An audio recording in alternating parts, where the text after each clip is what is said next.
అదరగొట్టే కారం రంగు రుచి ఆచి కారం పొడి. శబరిమల జ్యోతి దర్శనం కోసం లక్షల మంది భక్తులు ఎదురు చూస్తూ ఉంటారు.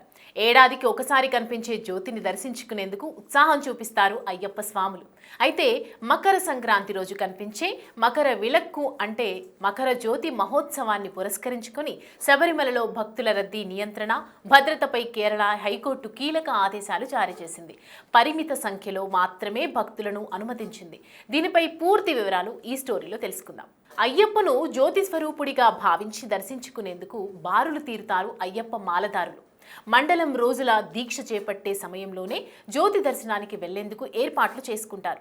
అయితే ఈ మధ్య కాలంలో ఆలయాల దగ్గర భక్తుల సంఖ్య పెరగటంతో తొక్కిసలాట ఘటనలు చోటు చేసుకుంటున్నాయి. అలాంటి అవాంఛనీయ ఘటనలకు తావివ్వకుండా పటిష్టమైన ఏర్పాట్లు చేస్తున్నారు ఆలయ నిర్వాహకులు. ఈ క్రమంలోనే కేరళ హైకోర్టు ట్రావెన్కోర్ దేవస్థానం బోర్డుకు కీలక ఆదేశాలు జారీ చేసింది.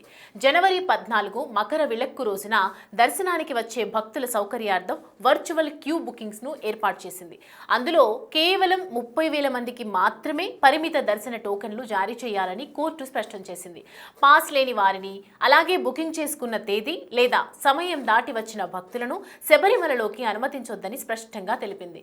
భక్తుల సౌకర్యం, భద్రతకు అత్యున్నత ప్రాధాన్యం ఇవ్వాలని కేరళ హైకోర్టు ఆదేశించింది. శబరిమలతో పాటు దాని చుట్టుపక్కల ఉన్న మార్గాలన్నింటిలోనూ ఈ కఠిన ఆంక్షలు అమలు చేయాలని సూచించింది. ఈ క్రమంలోనే టోకెన్ కలిగిన భక్తులకు ఎలాంటి అసౌకర్యం కలగకుండా తాగునీరు, అల్పాహారం, అన్నదానం వంటి మౌలిక వసతులు తప్పనిసరిగా కల్పించాలని అధికారులను ఆదేశించింది. మకర విలక్కు రోజున ఉదయం 10 గంటల తర్వాత నిలక్కల్ నుంచి పంపాకు, 11 గంటల తర్వాత పంపా నుంచి సన్నిధానానికి భక్తులను అనుమతించొద్దని కోర్టు స్పష్టం చేసింది. ఇక వర్చువల్ క్యూ బుకింగ్ వివరాల విషయానికి వస్తే జనవరి 13న 35,000 మందికి దర్శనం కల్పించేలా ఆదేశించింది. జనవరి 14 30,000 మందికి మాత్రమే అనుమతి ఇవ్వాలని తెలిపింది. అయితే జనవరి 15 నుంచి 18 వరకు ప్రతిరోజు 50,000 మంది వరకు భక్తులను అనుమతించాలని ఆదేశాలలో తెలిపింది. జనవరి 19న 30,000 మందికి మాత్రమే పాస్లు జారీ చేయనున్నట్టు తెలుస్తోంది. అయితే ప్రస్తుతం స్పాట్ బుకింగ్ ను 5,000 మందికి పరిమితం చేసిన విషయం అందరికీ తెలిసిందే. ఇదిలా ఉండగా అయ్యప్ప స్వామి విగ్రహానికి ఏడాదికి ఒకసారి అలంకరించే పవిత్ర తిరువాభరణాలను తీసుకెళ్లే ఊరేగింపును సోమవారం పందలం రాజభవనం నుంచి ప్రారంభం కానుంది. ఇదే రోజు మధ్యాహ్నం 1 గంటకు ఘోషయాత్ర మొదలవుతుందని అధికారులు తెలిపారు.